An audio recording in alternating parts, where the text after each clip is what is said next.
Hey students, this is your Professor O, and today we're going to be talking about therapeutic misconception.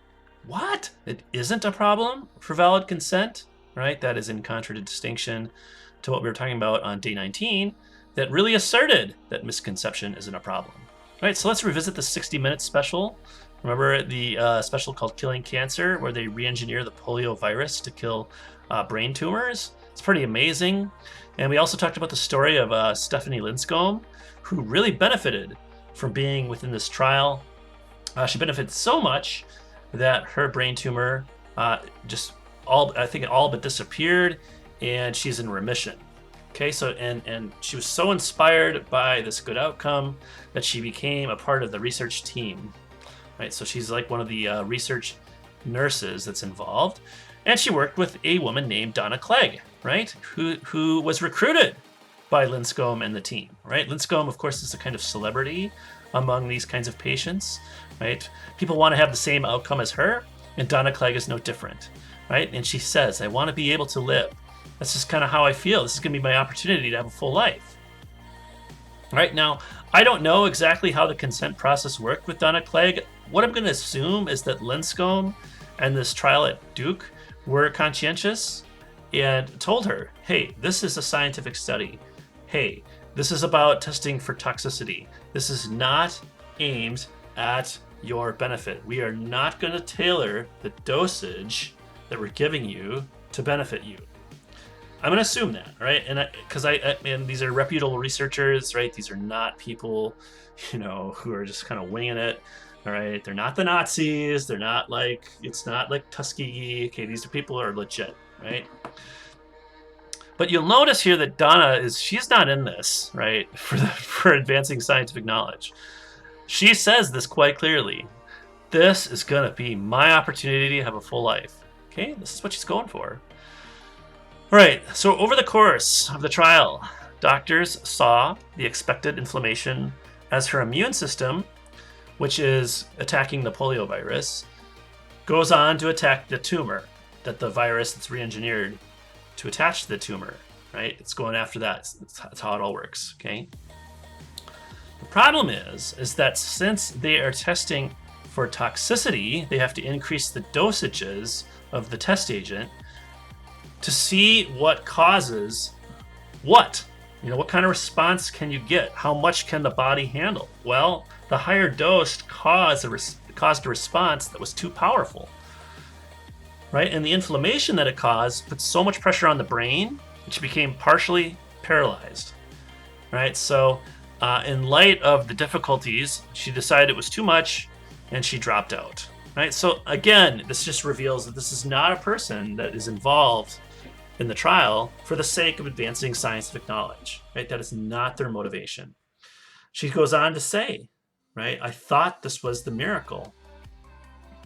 Right? And when you're told to either take this chance or die, what are you going to do? Well, of course you take the chance. Who wants death? Okay. All right. So, but her husband, who's recording the video here, says, if you had to do it all over again, what would you do?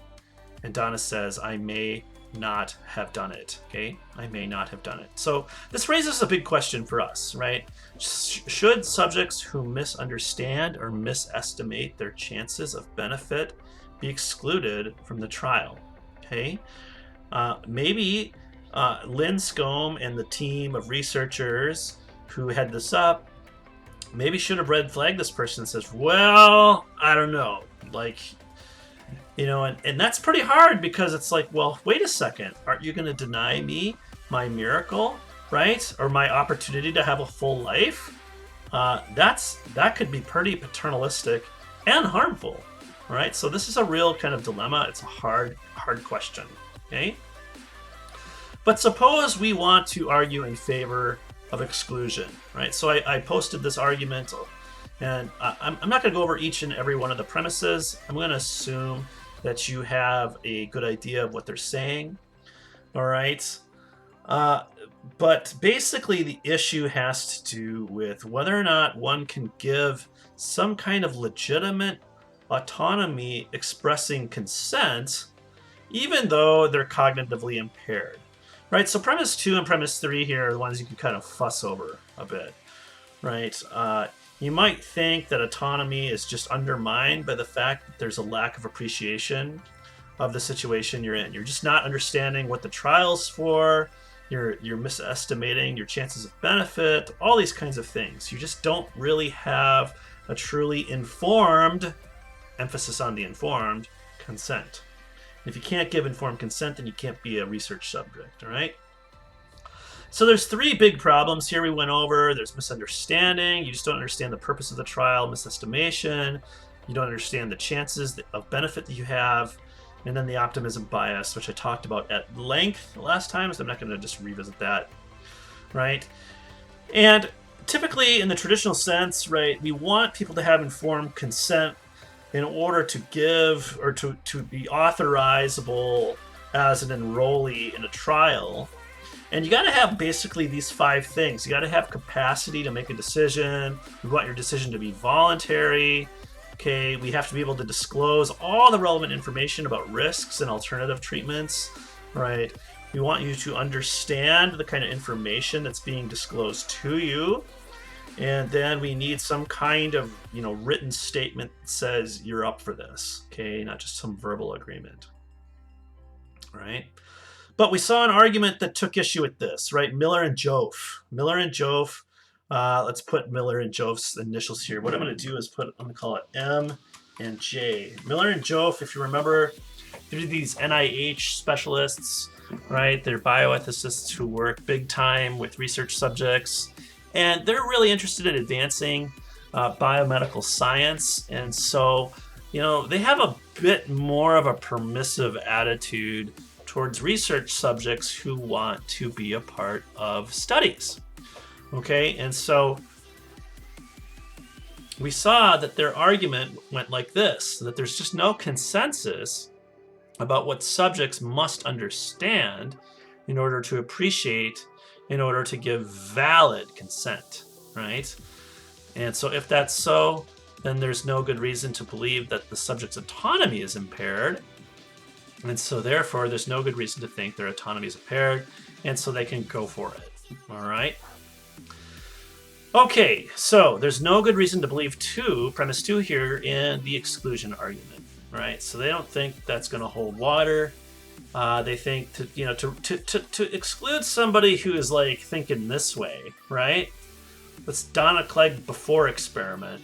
I think that's just really going to be disrespectful and harmful, and you can see how that might be the case. All right, you can see how that might be the case. That would be an uncomfortable conversation to have with Donna at this point in time. All right, one other thing to say here is that they don't think this piece is as important as this piece. All right, they think if you have capacity and you're voluntary, all right, then you're eligible to be able to do this part. This part, we can kind of maybe like downplay the importance of that, okay? And that has to do with the fact that they make a distinction between informed consent and valid consent. Remember how we talked about informed consent is just a kind of, ideal, an aspiration, right? Whereas valid consent is just like, hey, you met some minimal threshold for interpersonal conduct, okay? All right. Okay, they also made the argument that there is some benefit to phase 1 oncology trials, right? They're not just like, oh, there's no benefit involved at all. Right, so that's what we talked about last time. I know that was a little bit of a review, but it's good to kind of go over, appreciate what we're talking about here, and then we can get into Lynn Jansen's article. Okay, Lynn Jansen is a researcher at Oregon Health and Science University. And you can check out her little web page here. It's not too interesting. I'll wait for that to load.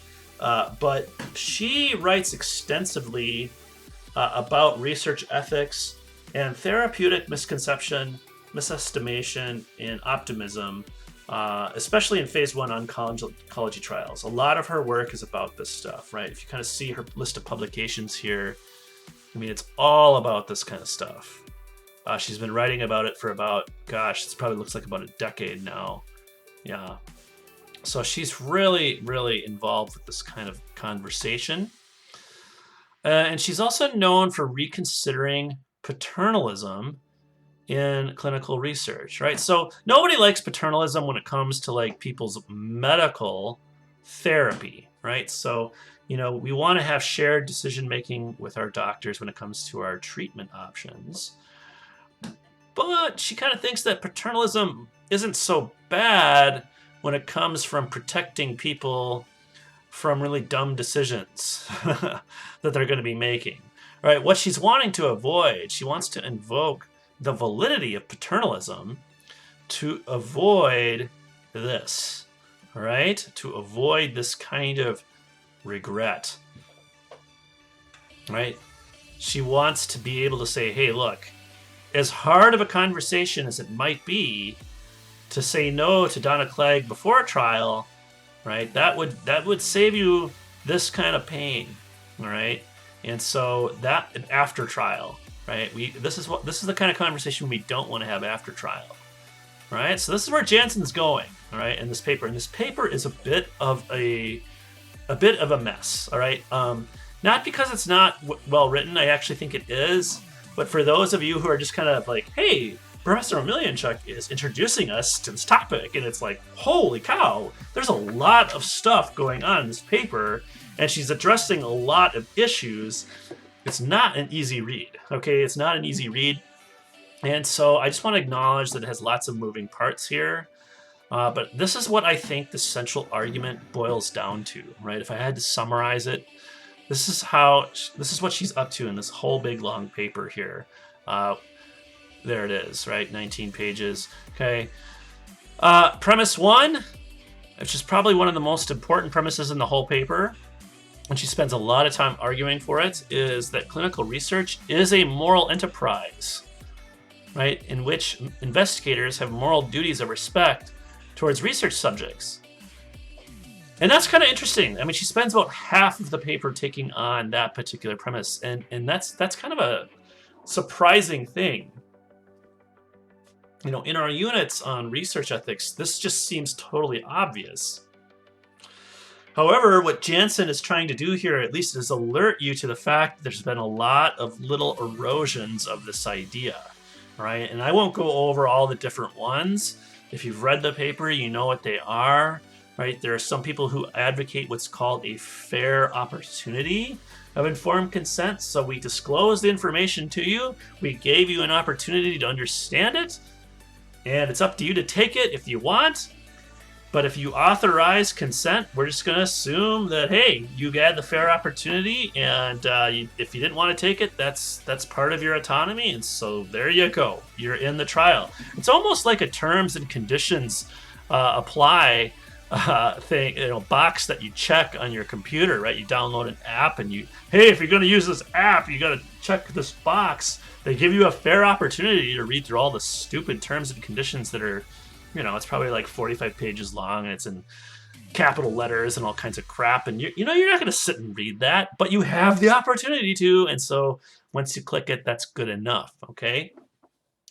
So her issue here is like, look, there are stronger duties of respect that are needed towards research subjects, right? We can't treat these people like, I don't know, your iPhone user. Okay, you got to have a little more stringency involved here, because there's big issues about trust, right, in the research system here that are involved. Okay. Yeah, if you're going to be an Apple user, you probably don't really trust them that much, but you just sort of go with it, right? And because it's just so convenient to use your iPhone.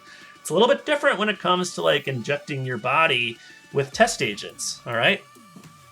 Okay, so premise 2, right? If this is so, research subjects have a moral claim against being exploited. It's pretty obvious as well.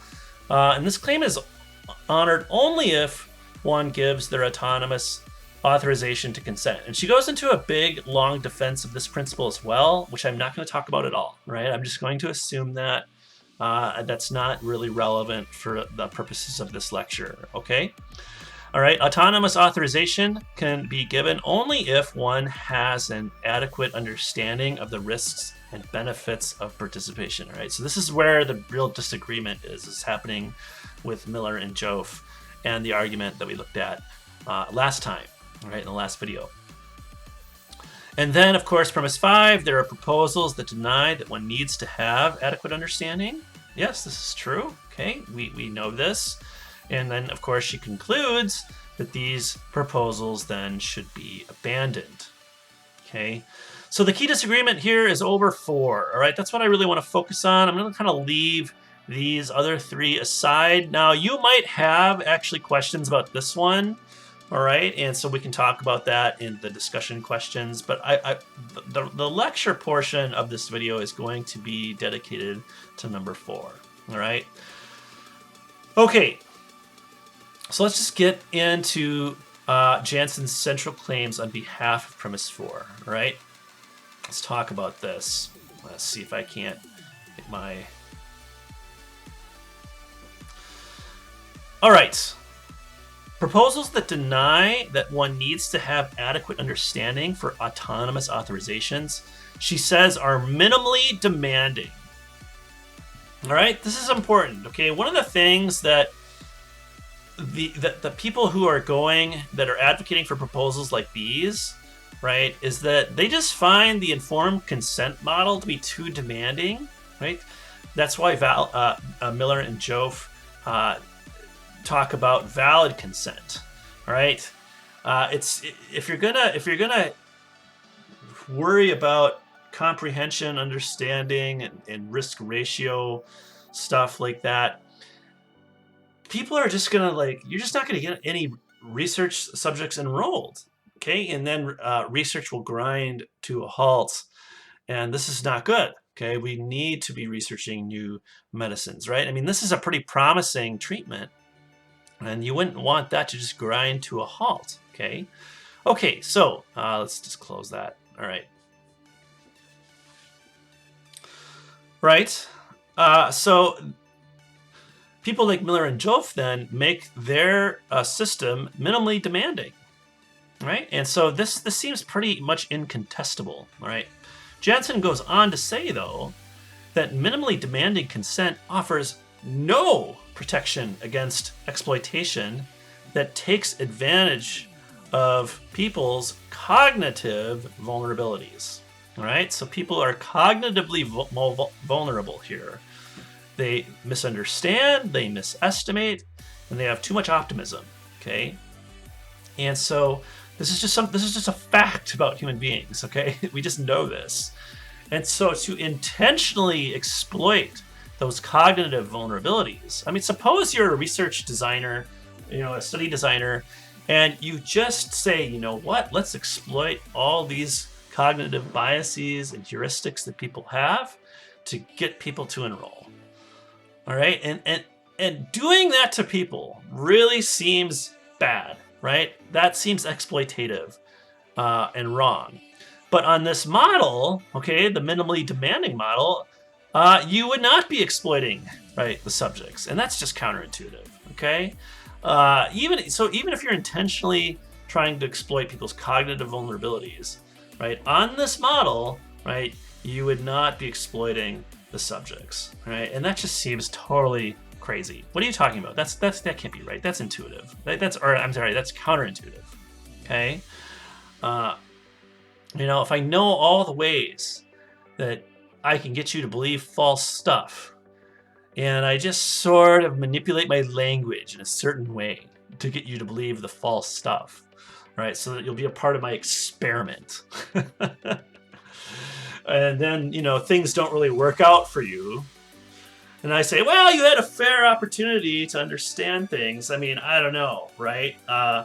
If you really dug deep and read the documents and, whatever, you could just have figured it out. Okay, that's at least one of the claims. Now, you might find that disagreeable for various reasons. We can talk about that.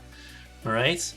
And let's talk about then the next issue, right? The paternalism problem. All right, what's the paternalism problem? Well, it's saying no to Donna Clegg at this point. Okay, at this point, right, when she's enthusiastic about being a part of the trial. That's the paternalism problem, right? You're going to say no to somebody when you do that, all right? And it's a real problem, but it can be solved because we got to distinguish between two scenarios that could warrant paternalistic treatment, where we just say, no, we know better than you. Here's what we're going to do. We're going to exclude you, okay? So type 1 is a scenario where a participant consents to enroll in a clinical trial, but she would not have done so if she had a better understanding and appreciation of the nature of the trial and the risks and benefit it presents to her. So this is Donna Clegg, right? After her trial, right? After her injections, right?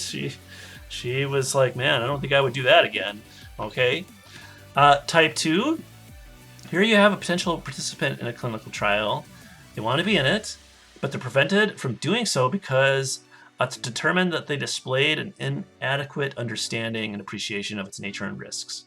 Okay, and however, though, here's the real kind of wrinkle in this is that if she were to have an adequate understanding and appreciation of the issues, she would have consented to enroll anyway. Okay, so treating somebody like that seems to, to exclude somebody like that seems kind of disrespectful of their autonomy, right? Jansen says that exclusion in type 1, right, protects against rights violations, whereas exclusion in type 2 violates no one's rights. Okay, so this then should be prioritized. Type 1, protecting against those, should be prioritized against protecting against this. All right? And this is because Jansen thinks that no one has a treatment-based right to participate in a clinical trial, right? No one has a treatment-based right to participate in a clinical trial. And she gives 3 reasons why, okay? All right? Or at least 2 that get her to her 3rd reason. So the first one is very simple. Clinical trials can close enrollment after their scientific objectives have been met. Okay, so I sit on an IRB. In fact, we had an IRB meeting yesterday, and we were alerted that that one of the phase 3 trials is no longer enrolling subjects. Okay, they have enough subjects that they need. They're actually just processing data now. So whatever benefits that being in the trial might offer, and phase 3 can offer benefit, right? More so than phase 1. They're like, yeah, you know what? It's closed. Sorry, you can't be a part of it, even if you want to, even if you have a treatment objective. Okay, because here's the deal: we're doing science here. Okay, we are aimed at finding generalizable knowledge. Okay, you're in it for the benefits. We're not. All right, and none of what we have here is FDA approved. We're trying to get that. See what I mean? All right. So the right then just does not hold. Okay, it just doesn't hold. Same thing here. Subjects can be excluded if there's reason to believe they're being coerced. Okay, maybe there's some family member who's just kind of forcing somebody into a trial under threat, and you find this out, you're going to exclude them. Okay, you're going to exclude them, even though they're making a treatment-based claim. Okay. And then, so in light of those 2 facts, right, subjects can be excluded if there's reason to believe their understanding is just sufficiently impaired. Okay, so this could be because of capacity concerns, and also because of understanding concerns. Maybe the person has capacity, but they just do not completely understand what's going on. Okay. All right. So she just thinks there's nobody has a right to participate in a clinical trial. Okay. So the right to access then, right, but you do have a right, though, to be protected, right, from making a decision based on bad information that could really harm you. Okay? Like that there's a duty to not exploit people's weaknesses, okay? To not kind of prey upon people's like, oh, I want to have an opportunity for full life, that sort of motivation to take the last ditch chance, right? There's a stronger claim there, at least in Jansen's opinion. Okay? All right, so the right to access adequate treatment does not carry over to a treatment in a trial. Like I said, because the aims of treatment and the aims of research are fundamentally different. I've already kind of went over that. But one more thing to say about this. You remember that Miller and Joffe, they kind of liked, they're for this, integration model of therapy and research. Remember how we talked about that last week or the week before? I forgot about spring break here. But, they kind of want to have those things integrated. Jansen is not like that. Jansen is all about separating these two things. Okay, so you can kind of see a point of contact here from stuff we talked about and learned previously in our unit on research ethics. All right, so that brings us to the end here of the lecture, and let's just talk about some discussion questions. All right, do you agree with Jansen that clinical research typically is an exceptionally moral enterprise, right? Or could we relax its demands and put it on the same moral plane as, say, investment banking, right? That requires a lot of information to disclose to you. I get letters all the time from my investment companies, right? But I don't sit and pore over all their data and pie charts. I don't even understand what's really going on, right? And yet I consent, and there's nothing objectionable here, okay? Like there's nothing like I can't claim that they have violated me somehow, all right? I could pick up the phone and call my investment banker guy. He could walk me through it all, but really, who has time for that, okay? So no big deal.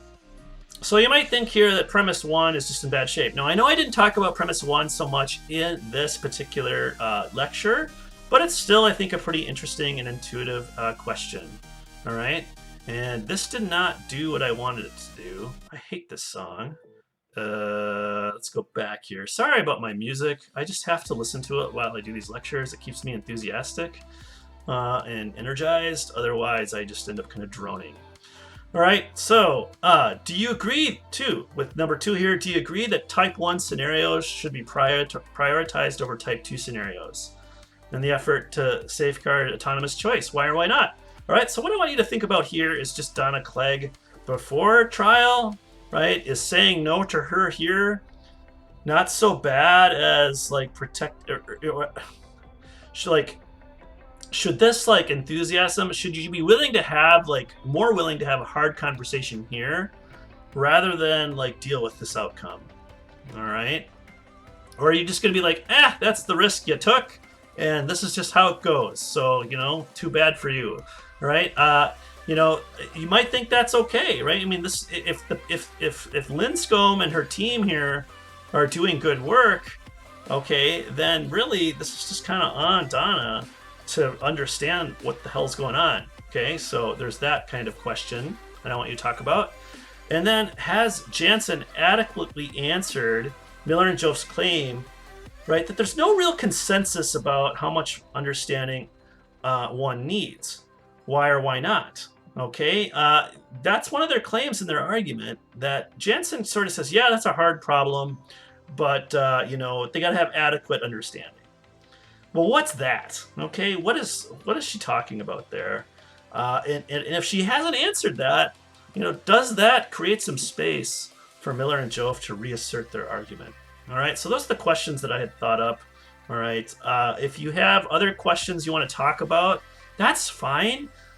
Look, I don't want my discussion questions here to be all exhaustive. You might have other questions that you want to talk about in the discussion portion on our Canvas page. You go do that. In fact, what I'm going to do here is add that, a little addendum. All right. So if there are other questions I want to address or talk about, raise them. All right, so feel free to do that. Okay, this is your Professor O signing off. All right, I hope that you're all staying safe, happy, and healthy during the COVID-19 crisis here. And I will talk to you later.